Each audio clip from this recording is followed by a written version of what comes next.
एक जंगल में बहुत तेज बारिश हो रही थी। बारिश कई दिनों से हो रही थी। बारिश तो रुकने का नाम ही नहीं ले रही थी। जंगल के सारे पक्षी बहुत ज्यादा परेशान थे। उनमें से एक टूनी चिड़िया भी थी जिसके दो बच्चे थे। अच्छा हुआ मैंने अपना घर बारिश से पहले ठीक कर लिया। अगर मेरा घर ठीक नहीं होता तो आज बारिश में मेरा घर बह जाती, फिर मैं इन बच्चों को लेकर कहाँ जाती। मैंने तो बहुत अच्छा काम कर लिया अपने लिए। और दूसरी तरफ एक कालू नाम का कौवा भी उस जंगल में रहा करता था। वो बहुत ही कामचोर था। ये मैंने बहुत बड़ी गलती कर ली है। मुझे भी अपना घर ठीक कर लेना चाहिए था। बाकी पक्षियों ने तो अपना घर ठीक कर लिया, लेकिन बस मैं ही हूँ जिसने अपना घर ठीक नहीं किया। अगर मैं अपना घर ठीक कर लेता तो आज मुझे इस परेशानी का सामना नहीं करना पड़ता।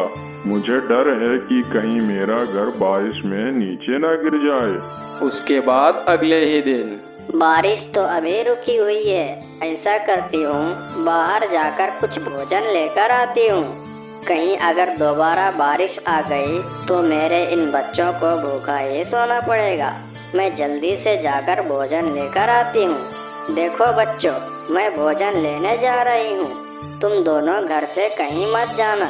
यह कहकर टूनी चिड़िया भोजन लेने चली जाती है। दोनों बच्चे अपने घर में बैठे हुए थे। तभी चिड़िया के घर में बाहर से एक चिड़ा आता है जो कि दूसरे जंगल का था। उसके जंगल में भी बारिश हो रही थी। उसी की वजह से उनका घर टूट गया था, इसलिए वो भटक कर टूनी चिड़िया के घर में आता है।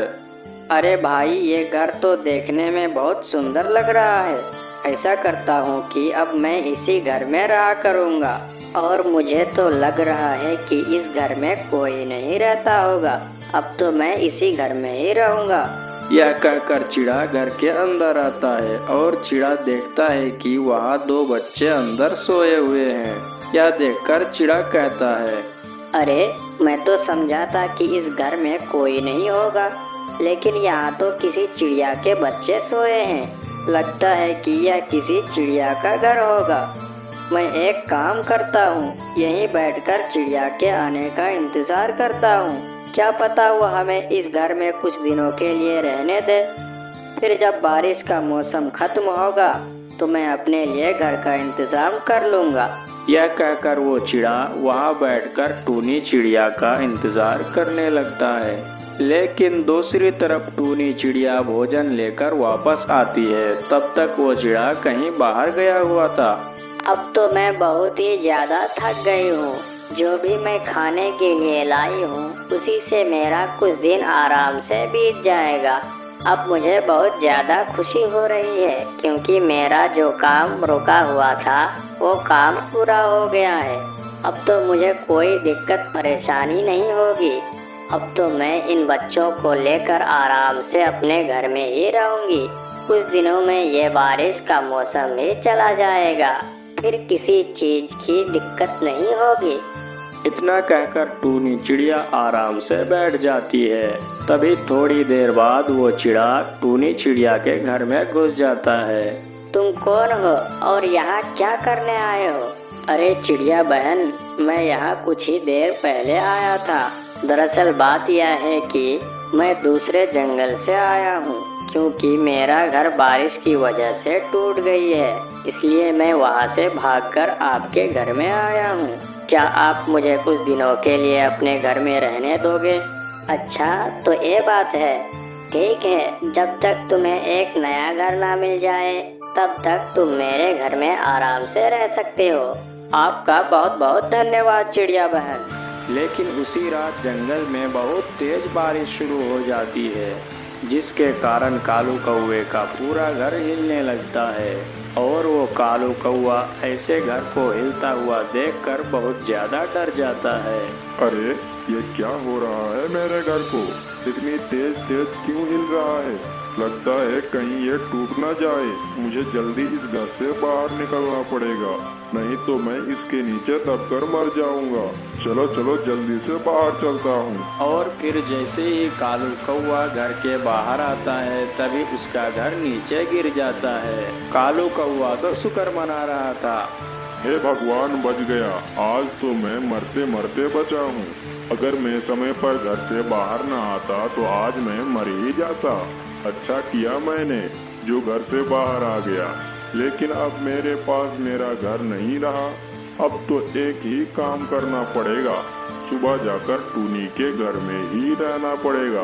जब तक मुझे कोई घर ना मिल जाए तब तक मैं टूनी चिड़िया के घर में ही रहूंगा। उसके अगले ही दिन कालू कौवा टूनी के घर पहुंचता है और चिड़िया से कहता है, अरे टूनी चिड़िया, मैं बहुत ज्यादा परेशान हूँ। रात को बारिश की वजह से मेरा घर नीचे गिर गया और मैं तो मरते मरते बचा हूँ। वो तो मैं समय पर घर से बाहर आ गया था, नहीं तो मैं घर में दबकर ही मर जाता।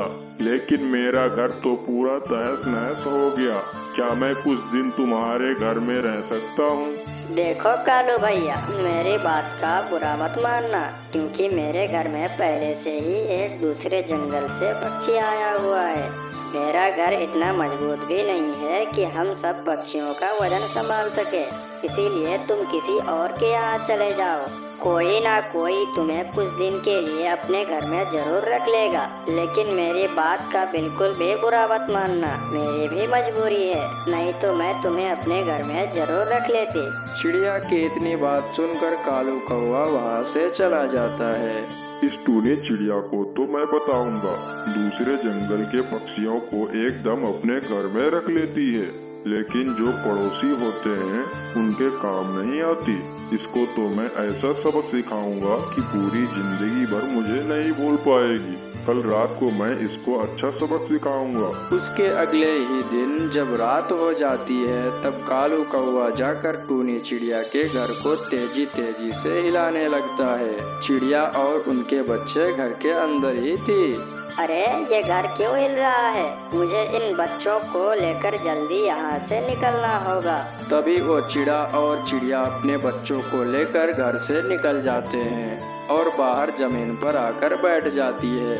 तब कालू कौवा घर को गिरा देता है और वहाँ से भाग जाता है। कितनी मेहनत से मैंने ये घर को बनाया था, लेकिन पता नहीं कैसे यह घर गिर गई।